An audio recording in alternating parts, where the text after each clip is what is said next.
अस्सलाम वालेकुम ख़वातीन और हज़रात, शुरू करते हैं आज का हस्बे हाल। मैं हूं जिसका मेज़बान जुनैद सलीम। इन शो का आगाज़ कर रहे हैं ईद कुर्बान से 4-5 दिन पहले हमारे यहाँ एक मोहल्ले का रिवायती मंजर क्या हो रहा है? अंधी मची हुई है मोहल्ले में। तुमने मेरी ईद खराब की है, तुमने। बस कर दे। अभी सर जुनैद से बात करके देख लेती हैं। जुनैद मियां, हुआ क्या है? मेरी हसरत है कि आप लोग किसी दिन तशरीफ़ लाएं मेरे शो में और गुफ्तगू का आगाज़ करें सलाम दुआ खैर खैरियत से। तय तो यही पाया था कि इस दफा ईद वाले मौके पे जाएंगे, चैनल पे जाकर लोगों को बताएंगे कि किस तरह भाईचारा होता है मोहल्ले में।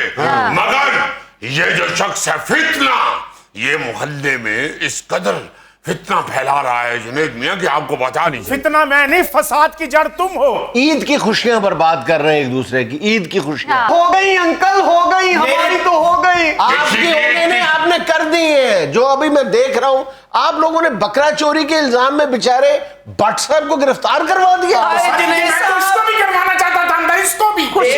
खुशियां तो बेचारी बटनी की खराब हुई ना। जाहिर है। देखिए जुनैद मियां, बकरा चोरी हुआ, कहते राजनपुर से मंगवाए थे। पहली बात तो यह है कि भाई बताओ तो सही, राजनपुर आपके कौन से खाला के बेटे या मामू के बेटे रहती है? लतीफी चचा, जिसकी जेब में पैसे हो वो राजनपुर तो क्या सिंगापुर से भी चीजें मंगवा सकता है। दो देखो जरा, सिंगापुर के तो बकरे वैसे ही हलाल नहीं होते, वो तो गैर मुस्लिम मुल्क है। ये क्या फजूल बात की है? बकरे हराम, बकरे सारी जगह के हलाल होते हैं। जुनैद साहब, एक बकरा चोरी हो जाता मैं सब्र कर लेता, जोड़ी गुम हो गई, 1.5 लाख रुपए का मेरा एक बकरा था। ऐसा बेहिस आदमी है, जाके थाने में रिपोर्ट दर्ज करवा दी और भट्ट को और मुझे भी नामजद कर दिया। वो तो अल्लाह का शुक्र है कि लतीफी का सारे इलाके में शोर होगा है कि लतीफी एक भला मानस आदमी है। जब थाने पहुंचे, सिपाही लेके गए तो कोतवाल साहब को फौरन गुस्सा आ गया। उन्होंने कहा ये लतीफी साहब को क्यों ले आए भाई, ये तो शरीफ आदमी है। तो जुनैद भी उन्होंने हमें तो छोड़ दिया, मगर भट्ट में चारा उधर बैठा। अब देखिए ईद से 2-3 दिन पहले, 4 दिन पहले अगर भट्ट हवालात में जाएगा तो बेचारे की जेल में ही जब ईद होगी। लतीफी साहब अल्लाह ना करे। इसीलिए तो आपको यहाँ पे लेके आए कि आपका मसला हल हो जाए, बट घर में आ जाए और आपकी ईद दोबाला हो जाए। हमने और इस घूंघट निकालिए। आप भी निगाहें नीचे कीजिए, आजकल बड़ा शोर मचा हुआ है। वो आपके शौहर है, मोहल्लेदार नहीं है। जुनैद साहब, मेरा तो जी चाहता है इन सब के खिलाफ मैं पर्चा कटवाऊं। किस बात है? आपके पास किसी बात का सबूत है?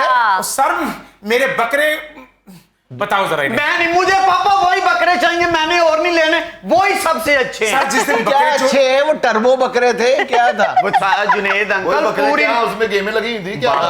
बाबर चाचू पूरी मंडी में बहस कर कर के अब्बू ने वो खरीदा। उसका बेटे के पास इतना पैसा, थोड़ी सेहत भी ले लो है। बेटा जरूरी नहीं जो चीज बहस करके ली जाए वो बेहतरीन होती है। आपकी अम्मा मोहतरमा ने जिद करके आपके अब्बा लिए थे ना, देखो क्या निकले। वैसे तो सुन ही नहीं सकते। तुम नहीं सुन सकते तुम। जिस दिन बकरे चोरी हुए हैं उसी दिन भट्ट साहब भी गायब थे। ये इत्तेफाक हो सकता है। भट्ट साहब अकेले गायब थे, उस दिन तो तुम भी गायब थे। हमें क्या मालूम कि तुमने खुद इधर उधर करके तो हम पे इल्जाम धर दिया। मुझसे बात करो। खुदा के ऐसे बदतमीजी ना करना।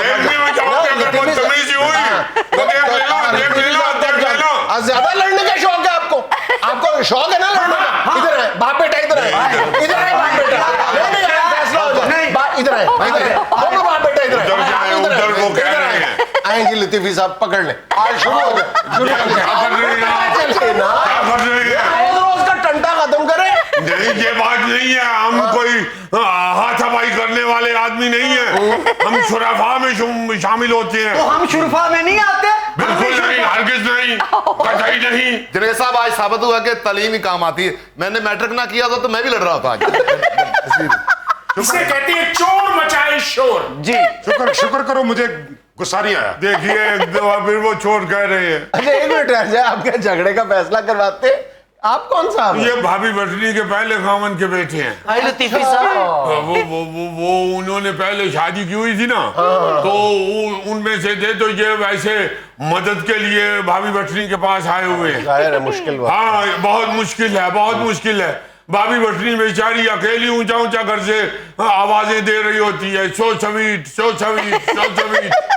लतीफी साहब, अब मैं किसे कहूंगी सो स्वीट? कोई बात नहीं, बस आने वाले हैं, उनसे ही कहिएगा हमारे घर भड्डा हो जाएगा।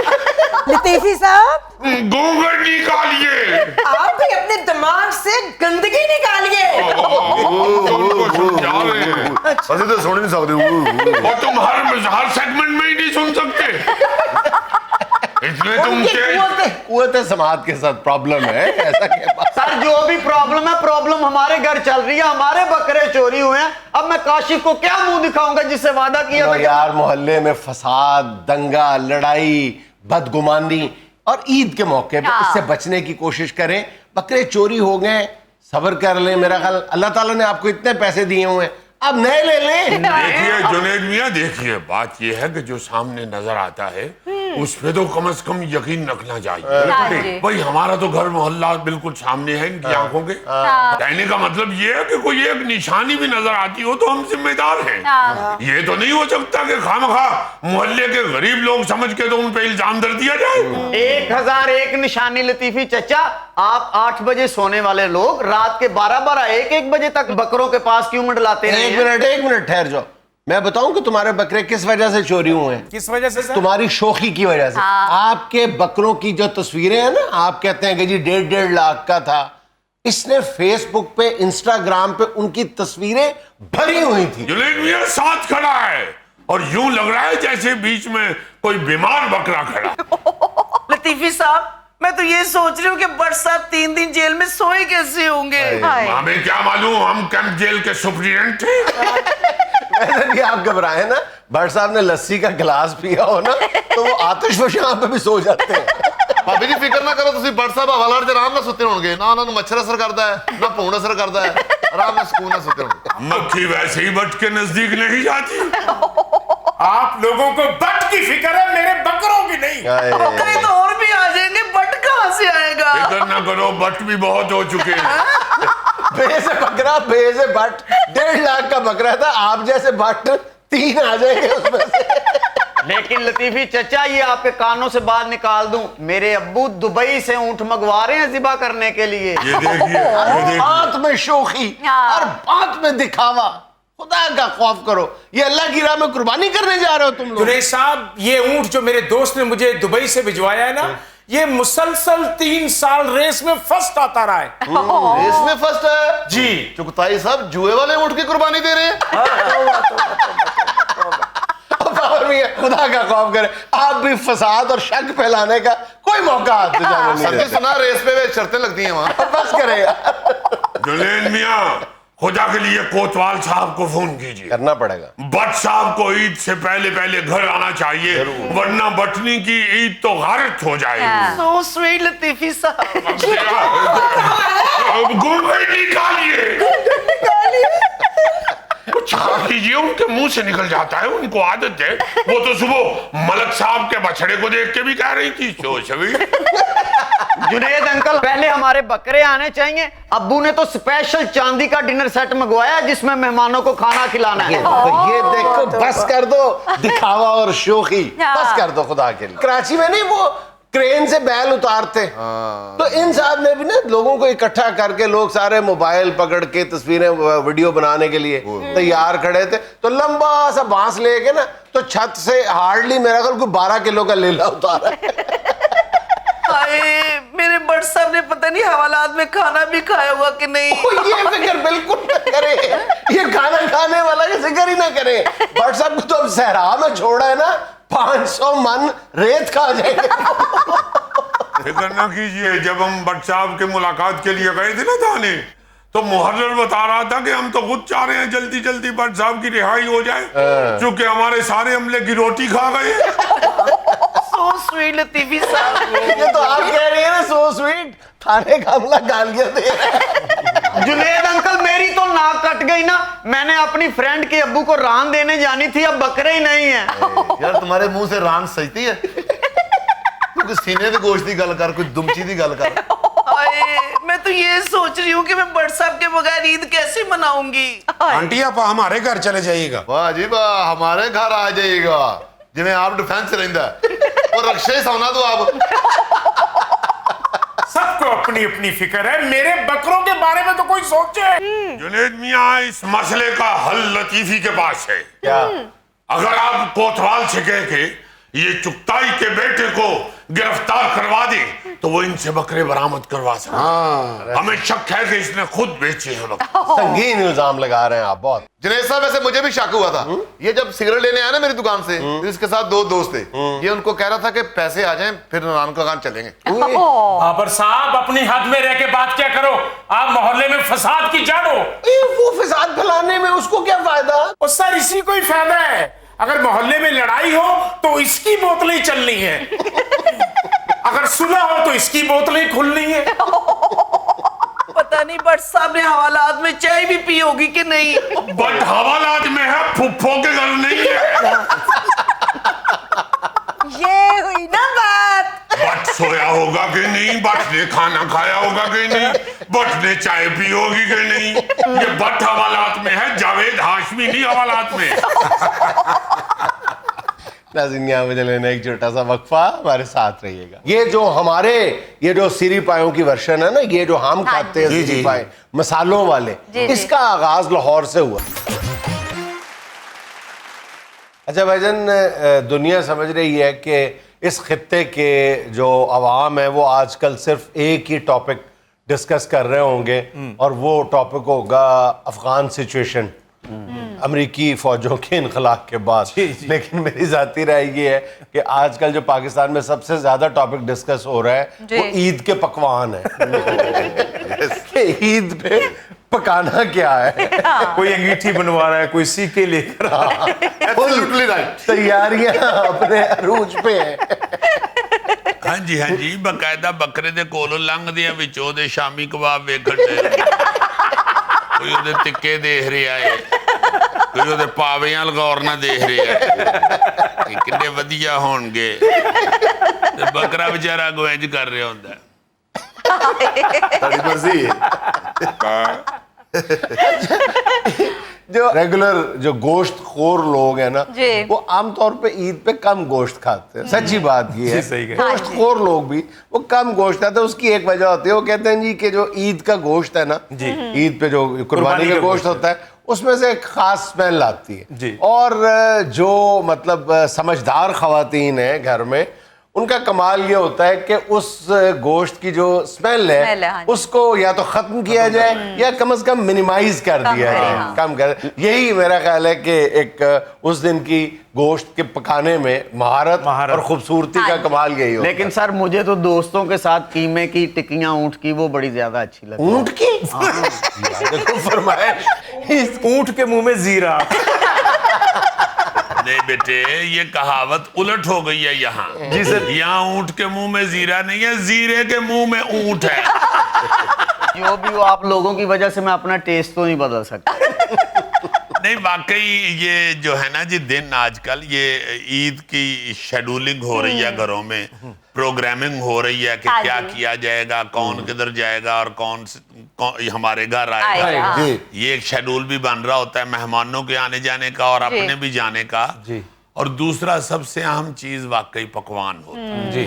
और खास तौर पे जो जॉइंट फैमिली सिस्टम है ना जिनके घरों में, वो लोग तो लाजमन घर में बारबेक्यू भी करते हैं। और फिर उनमें से कोई ना कोई ऐसा एक तगड़ा बंदा होता है या शौकीन होता है पकाने का, कुकिंग का, कि जो ये फिर रौनक लगाता है या कीमे की टिक्कियां बनाता है। आमतौर पे वो मर्द ही होता है वैसे घर में। ये नहीं, वाकई ये जो बारबेक्यू वाला काम है अमूमन मैंने देखा है कि मर्द ही सर अंजाम दे। यार वैसे ही खवातीन बारबेक्यू उन सीखा है जिन्हें करती हैं, और तक यार क्यों सीखो से तुम्हें मार सकती है, तो सीखे लगा नहीं सकती। मैं बिस्मिल्लाह करा, मैं सत बिस्मिल्लाह करा, कोई बात नहीं। मैं खुद सीख गरम कर करके दूं कि लगाएं लगाएं लगाएं। एक बारी मैंने देखा है ना कमर के ऊपर निशान में कहे कि कहना मैंने एम क्यों एम वाले ने मारे यार मेरी बात सुनो, एमक्यूएम में और बीवी में कोई फर्क है? जिन्होंने दा पिंडा चिट्टा निशान भी मील तो नजर आ जाता होना। अच्छा मेरी बात सुनो यार, बात मैं ये कहने लगा था, मैं इस तरफ लेके जा रहा था बात को कि मर्द ज्यादा अच्छे कबाबी साबित होते हैं। उसकी वजह पता क्या है कि मैंने बारबेक्यू के बारे में जितना मसूफ से सुना है ना कि अच्छा बारबेक्यू कैसे बनता है, और मैं अपने व्यूअर्स के साथ भी इसके तजर्बात शेयर करना चाहता हूँ। जरा बताएं हजूर वाला, एक तो आप बताते हैं कि छतरा क्या गोश्त जो है वो ज्यादा अच्छा होता है। आप जूं आप बकरे से दुम्बे की तरफ जाते हैं, हाँ जी, बकरा जो होता है ना वो थिंदा नहीं होता, उसमें चिकनाई कम होती है, दूसरे लफ्जों में चिकनाई कम होती है, तो वो इतना टेस्टी टिक्का उसका बनता नहीं है। बल्कि पाए जो होते हैं ना जी, वो भी बकरे के टेस्टी नहीं बनते, क्योंकि बकरे के पाए का जो बाल है ना, जो बाल भूनते हुए बाल साड़ते हैं वो सख्त होते हैं, वो जड़ तक जलते नहीं है, ऊपर से पाए का जिल्द जल जाती है। तो जो होता है ना छतरा या दुम्बा, उसके बाल बड़े आराम से थोड़े से सेक के साथ ही वो बेहतरीन सड़ जाते हैं, जड़ में सड़ जाते हैं, तो वो सिर्फ गोश्त रह जाता है। इसीलिए मैंने देखा है अक्सर छतरे अपनी जिंदगी में ही हेयर ट्रांसप्लांट करा रहे होते हैं क्योंकि उनके बाल गिरते बहुत है। सीरियसली बड़ा खूबसूरत आपने कहा ये बकरे की तरफ से दुम्बे तक जाए। हाँ, नहीं इसी तरह आपने कहा जैसे उकाड़े से कसूर तक जाए। नहीं देखिए, उसके कहने का मतलब ये है कि बकरा, छतरा, दुम्बा, तुर्की दुम्बा, ये देखिए स्टेजेस देखे, इन सब में फिर चर्बी की शरह जो है बढ़ती जाती है। आप ये जो पेशावर में नमक मंडी का गोश्त, पूरे पाकिस्तान के लोगों ने अब नाम रखना शुरू कर दिया है नमक मंडी का गोश्त। वो क्यों, किस लिए? वो वाकई बड़ा टेस्टी होता है उधर नमक मंडी का गोश्त, क्योंकि नमक मंडी के अंदर सारे ही दुम्बा करके बैठे, वहां पे दुम्बा ज़िबा होता है और उसकी कढ़ाई बन रही होती है, उसी का गोश्त बनता है, वो ज्यादा टेस्टी होता है, चिकनाई से टेस्ट बढ़ता जाता है। इसलिए बारबेक्यू अगर छतरे के गोश्त का किया जाए तो बड़ा टेस्टी होता है। गुजरांवाला में भी क्योंकि बकरा बहुत कम होता है, छतरा बहुत ज्यादा। अच्छा, इसकी वजह क्या है? जहां जहां पे आबादी ज्यादा है ना जिस शहर में, वहां पे बकरा इसलिए होता है कि बकरे की अफजाइश नस्ल बड़ी तेजी से होती है, ज्यादा होती है। छतरा इसलिए छोटे शहरों में होता है कि छतरे की अफजाइश नस्ल कम होती है। तो ये गुजरांवाला में भी अभी तक छतरा ही होता है, लोगों को वैसे भी वहां पे छतरे की आदत है, छतरे का गोश्त खाने। उसकी मछलियां मोटी होती हैं, उसकी वो सीने पे ज्यादा चर्बी होती है। तुम जरा सेहत के हिसाब से ये भी कह सकते हो कि मोटी छोटी होती है, मगर मैं चिकनाई के हवाले से छतरे का गोश्त चिकनाई वाला होता है, नरम होता है, इसलिए उसका बारबेक्यू बहुत अच्छा है। सर मुझे तो अपनी रवायती डिशों से प्यार है, जैसे कि सिरी पाए। ये आपको किसने कहा है कि ये सिरी पाए जो है ये आपकी रिवायती डिश है? इसने कई चीजों पे खामखा कब्जा किया हुआ है, हमारी कई डिशों। नहीं बाबा, ये 11वीं सदी से चले आ रहे हैं, ये जॉर्जिया, अजरबैजान, इन मुल्कों में ये खाश के नाम से बनते थे। खाश, और फर्क सिर्फ इतना था कि उसमें हमारी तरह के तेज मसाले नहीं डाले जाते थे, लेकिन सिरी और पाए और ओजड़ी ये मिक्स करके बनाते थे, और आज भी बनती है, खाश बनती है। उसके बाद ये तुर्की के इलाकों में कलाबाचा, वो भी यही है, सिरी पाए है। तुर्की में बहुत ज्यादा और हमारे यहाँ तो ये मेरा ख्याल है कि मुगलों के दौर में कहीं आए हैं 17वीं सदी में। और लेकिन ये है कि जब आप इंडिया और पाकिस्तान का कंपैरिजन करते हैं ना, तो फिर ये लाहौरियों की डिश है। ये लाहौर से स्टार्ट हुए थे। ये जो हमारे ये जो सिरी पायों की वर्जन है ना, ये जो हम खाते हैं सिरी पाए मसालों वाले, इसका आगाज लाहौर से हुआ था। लाहौर से? हाँ। अच्छा, फिर ये जो टिक्के कबाब के अलावा भी आप टिक्कियां कीमे की जो बनती हैं कई जगह पे, वो भी चिकनाई की वजह से ज्यादा टेस्ट, वो जुड़ती भी अच्छी हैं। हाँ जी, गोश्त सारा ही। बड़ी अच्छी बात आपने माशाल्लाह किया, आपने ये बताया है कि भाभी कोफ्ते आपसे ही बनवाते हैं। उसमें चिकनाई हो ना जी तो कोफ्ते की पकड़ हो जाती है, वो टूटता नहीं। अच्छा। उसको फिर जोड़ने के लिए कई खवातीन जो हैं वो चने पीस के उसमें डाल लेती हैं, या थोड़ा सा आटा इतना सा डाल लेती हैं, बेसन वगैरह डाल लेती हैं ताकि वो जुड़ जाए। तो अगर चिकनाई हो कीमे में तो वो फिर खुद ही जुड़ जाता है। इसीलिए खास तौर पे जो पुराने लोग हैं ना जी, वो कहा करते थे कि कोफ्ते बनाने या पल्लियों का कीमा लेके आना। जो पल्ले होते हैं ना, पल्ले किसे कहते हैं? जो ऐसे चिचड़े वगैरह और वो ऊपर ऊपर वो होती है, लेयर लेयर होती लगी है। होती हैं, लेयर बनी होती है, उनको पल्ले कहते अच्छा मैं समझा नगद लेके आना पल्ले अपने पल्ले अब इसको पता है ना, क्योंकि हर बंदा इसको कहता है और कदी ते अपने पल्ले होगा। वो पसंदे भी मेरे ख्याल इसी के बनते हैं जी। हैं। जी हाँ जी हाँ। एक और टिप है कि कुछ लोग जो है ना वो ये कहते हैं कि कलेजी आमतौर पे ईद वाले दिन हाँ जी। पहला पकवान होता है। अक्सर लोग बिल्कुल। जो है रोजा भी जो है वो बोलते हैं, कलेजी से कलेजी इफ्तार से करते हैं। सबसे पहले कसाई वो निकाल के दे देता है। लोग कहते हैं कि जी वो बहुत सख्त होती है। तो मैं पिछले दिनों की टिप सुन रहा था कि आप कलेजी के ऊपर बहुत ही एक बारीक सी झिल्ली होती है, वो आप उतार दें तो कलेजी ज्यादा नरम भी होती है, मजेदार भी बनती है और जूसी भी बनती है। कलेजी जो होती है ना जी, उसको जितना पकाते जाए हाँ। उतनी सख्त हो जाए। हार्ड हो हाँ जाती जी। है। अच्छा, कलेजी को भी हम अपनी डिश गिनते हैं कि शायद ये बरे सगीर से शुरू हुई है। ये भी गलत है। जी। ये फ्रांसीसियों ने शुरू की थी और इसको बड़ी सस्ती सी फूड के तौर पे मुतारफ करवाया था। फिर ये फ्रांस से अमेरिका चली गई थी और फिर अमेरिकियों ने इस पर मुख्तलिफ तजर्बात किए, कलेजी की मुख्तलिफ बड़ी ज़बरदस्त डिशेस बनाई थी। हाँ जी हाँ जी। ये कलेजी पकाना जो है ये उधर से ही शुरू हुई थी ते कलेजी ते घसुन मारना साडे इत्थे शुरू हुआ। नाज़रीन, यहाँ में लेना एक छोटा सा वक्फा, हमारे साथ रहिएगा। ये बाबूजी मोटरसाइकिल लेकर आए, मैंने कहा जी टोकन ले कहता जी पुलिस वाले को करे को टोकन ले लो। हाँ तो सही कह रहे हो ना, मोटरसाइकिल के पैसे मांग रहे हो तुम। हाँ। हम तो कढ़ाई और 6 रोटियां खा ले, तुम वहां नहीं पैसे देते।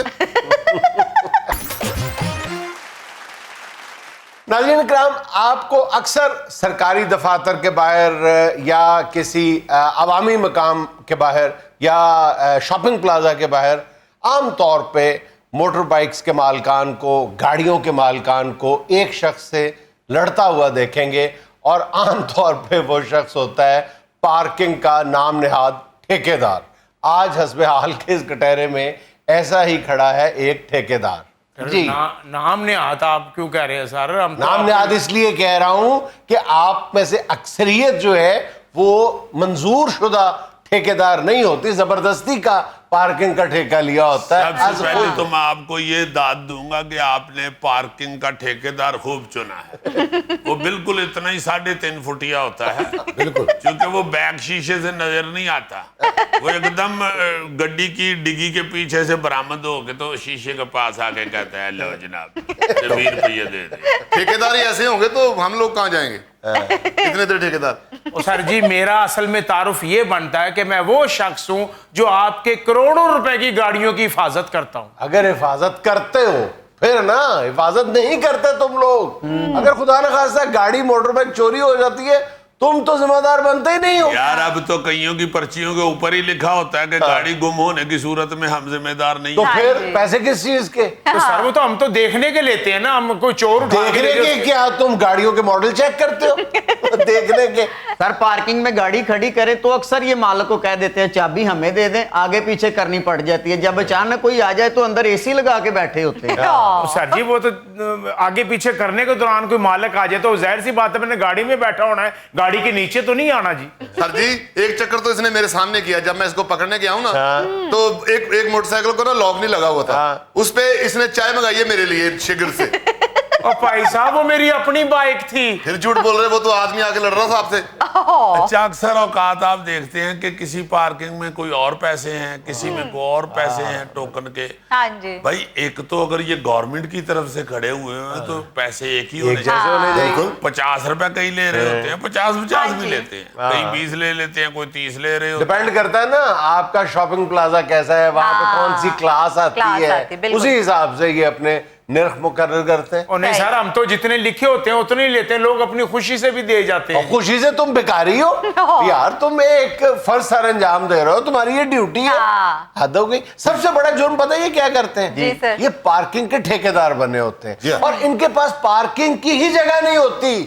हाँ। यानी ये कहते हैं जी वो फलां गली में फलां जगह पे लगा दें, हम देख लेंगे। यार वो पार्किंग तो नहीं है, किसी के घर के गेट के सामने गाड़ी पार्क करवा दी है आपने। यार इधर से उर्दू बाजार से वो छपी हुई टिकटें लेके कहीं भी खड़े हो जाते हैं। Exactly। ये देखते रहते हैं कि कहाँ पे आगे कुछ गाड़ियां रुकती हैं, हाँ। कोई दफ्तर ऐसा, कोई ऐसी जगह, हाँ जी। वो उधर खुद ही चले जाते हैं, जाके खुद ही खड़े हो जाते हैं। कोई ये कारपोरेशन की तरफ से या गवर्नमेंट के किसी महकमे की तरफ से तो मुतय्यन नहीं किया। और किसी कार मैकेनिक की वर्कशॉप के बाहर 10-12 गाड़ियां खड़ी हो ना, वहां ये टिकट लेके खड़े हो जाते हैं। और वो टिकटों के नीचे लिखा होता है कारपोरेशन से मंजूर शुदा। अब कारपोरेशन तो वैसे ही सोई हुई है, उसको तो कभी तौफीक होनी नहीं है देखने की कि उनके नाम पे कितनी लूटमार हो रही है। सर ये देख लें, लिखा हुआ है सारी। और ये तो छपी हुई टिकटें बाजार से मिल जाती हैं। सर जी कह रहे हैं खुशी से दे जाते हैं, एडा उत्थे मुंडे दा छवारा पैंडे है।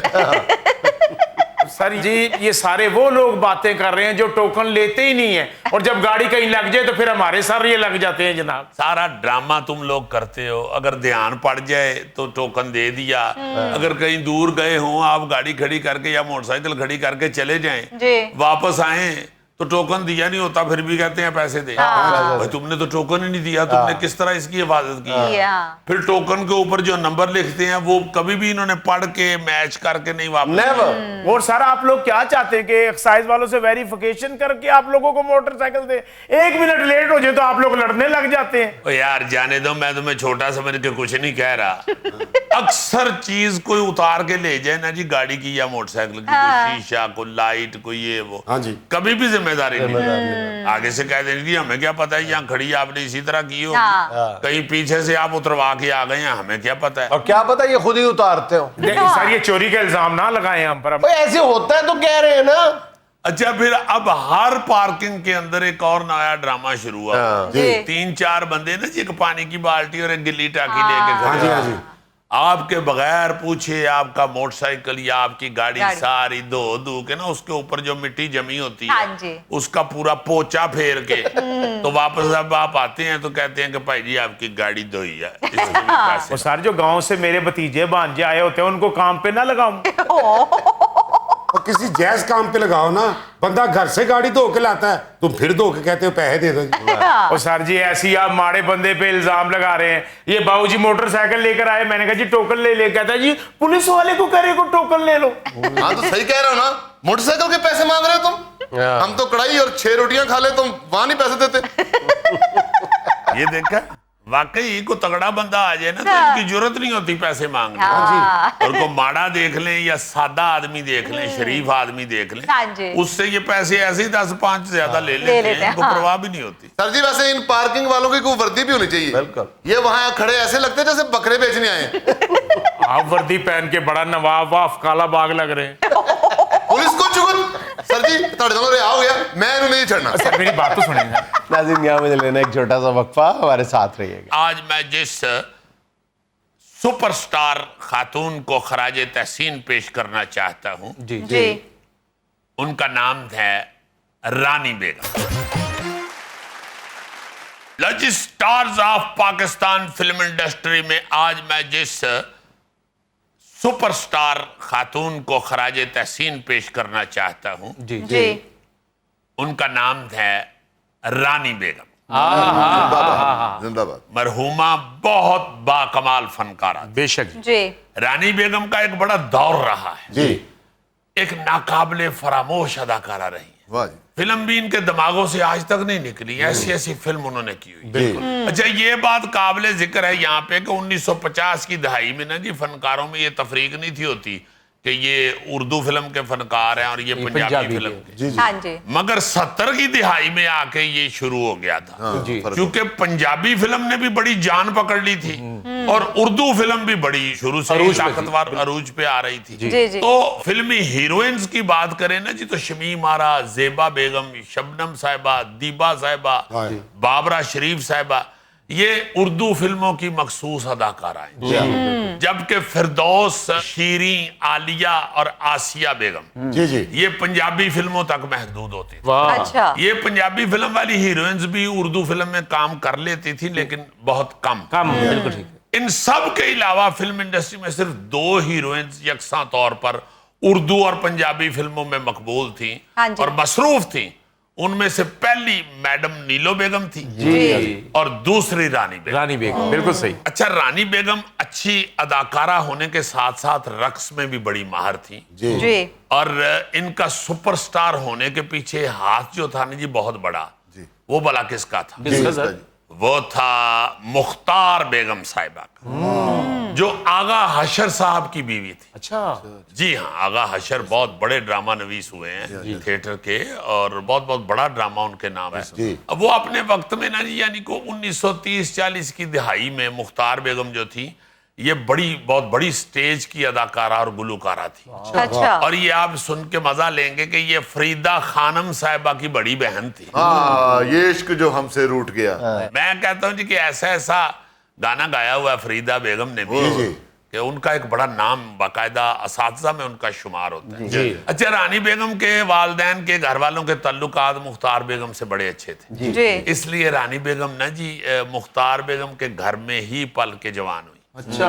ये जो मुख्तार बेगम साहिबा हैं, इन्होंने ही अल्लाह वसाई का नाम नूर जहां रखा। अच्छा। जी हाँ। बड़ी बात। और फिर ये मुख्तार बेगम ने ही रानी साहिबा का नाम नासरा था। अच्छा। इनका नाम रानी भी मुख्तार बेगम ने रखा। क्या अच्छा। बात है। अच्छा, रानी बेगम ने 1962 से लेके 1967 तक फिल्म इंडस्ट्री में बड़ी मेहनत की, बड़ी स्ट्रगल की, जी। जैसे हर फनकार शुरू में करता है। इसमें इनकी जो फिल्मों की अच्छा होने की एवरेज थी वो बहुत कम थी। इनकी पहली फिल्म थी महबूब, इसके बाद फिल्म शबनम, फिर मोहम्मद अली साहब के साथ हजार दास्तान।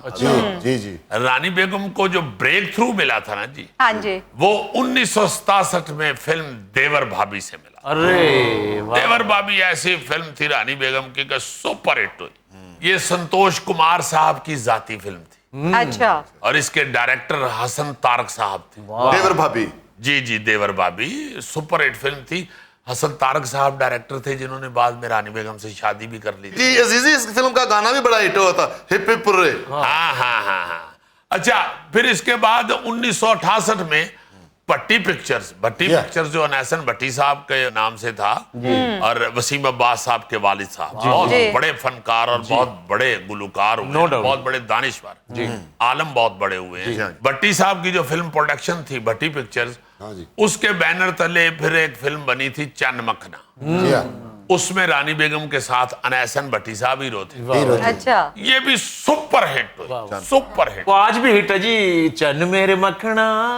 इसके बाद तो फिर रानी बेगम के पास उर्दू और पंजाबी फिल्मों की लाइन लग गई ना। बिल्कुल। क्योंकि देवर भाभी भी सुपर हिट और चन्न मखना भी सुपर हिट। कई फिल्में, फिर दिल मेरा धड़कन तेरी, कई ऐसी फिल्में की। फिर 1968 में ही हसन तारक की बहन भाई, इसी तरह पट्टी पिक्चर्स की सज्जन प्यारा, फिर 1969 में रंगीला साहब की दिया और तूफान, पट्टी पिक्चर्स की जिंद जान, मुखड़ा जानवर का। इसके बाद हसन तारक साहब की सुपर हिट फिल्मों की लाइन ही लग गई ना जी, जिनमें अंजुमन, तहजीब, शमा और परवाना, लैला मजनू, औलाद, सुरैया भोपाली। सर, सुरैया भोपाली का गाना भी बहुत हिट हुआ था। क्लासिक फिल्म रानी बेगम की अमराओ जान अदा। क्या बात है। ये फिल्म पाकिस्तान में 1972 में बनी थी और इंडिया में 1981 में रेखा ने टाइटल रोल किया। जी। अगर बॉलीवुड और लॉलीवुड की प्रोडक्शन वैल्यू का मुकाबला किया जाए ना जी, हाँ जी। तो पाकिस्तानी अमराओ जान अदा बहुत कमाल थी। इतने कम बजट में बनने वाली बड़ी अच्छी फिल्म, बहुत अच्छी फिल्म। था यकीन के आएगी ये रातां कभी। सारी मौसीकी, सारी फिल्म की बड़ी कमाल थी। बहुत प्यारी। अच्छा, रानी बेगम की जोड़ी जो है ना जी, ये वहीद मुराद साहब और शाहिद साहब के साथ बड़ी मकबूल हुई। शाहिद साहब के साथ तो इनकी सुपर हिट फिल्म, जी सर, क्योंकि ज्यादा रोमानवी फिल्में थी और शाहिद साहब भी इंतहाई रोमांटिक हीरो थे। अजीजी, रानी बेगम की नागमनी भी बड़ी हिट फिल्म। तन तो पे वारू, मन तो पे वारू। नागमनी के भी गाने बहुत हिट थे। अच्छा, रानी बेगम ने जी पीटीवी में 2 ड्रामा सीरियल वो याद जो बहुत हिट हुई। अजमुल हक के साथ एक ड्रामा किया था जी। एक नुसरत ठाकुर साहब का सीरियल था ख्वाहिश जी, और एक राशिद डार साहब का सीरियल था फ्रेम। दोनों बड़े अच्छे रहे, बहुत अच्छे रहे। फिर रानी बेगम बेचारी बीमार हो और बीमार इस कदर हुई कि फिर आहिस्ता आहिस्ता वो कब्र में चली। मेरा ख्याल है 1993 में उनकी डेथ हुई थी जी। अल्लाह ताला उनको जन्नतुल फिरदौस में आला मुकाम दे। इंतहाई मेहनत कश और इंतहाई नस्तालीक अपने स्टाइल की एक फनकारा हुई है रानी बेगम। क्रिकेट के शायकीन रानी बेगम को इस हवाले से भी जानते हैं कि उन्होंने फास्ट बॉलर सरफराज नवाज से भी शादी की थी। जी हाँ जी हाँ जी हाँ, जब बीमार हो गए हसन तारक साहब तो फौत हो गए थे अरसे से, तो बीमार थी जब, तो ये इंग्लैंड में जाके वहाँ इलाज के लिए किसी अस्पताल में एडमिट हुई। जी। वहां कहीं सरफराज नवाज साहब से इनकी मुलाकात हुई और उनकी शादी भी हुई, जो नाकाम रही जाहिर है। नाज़रीन, ये था आज का अस्पहाल और आज की छोटी सी बात ये, खौफ कभी मौत को नहीं रोक सकता, अलबत्ता जिंदगी को जरूर रोक देता है। खुश रहें, खुश रखें। आपसे मुलाकात होगी इंशाअल्लाह कल। अल्लाह हाफ़िज़।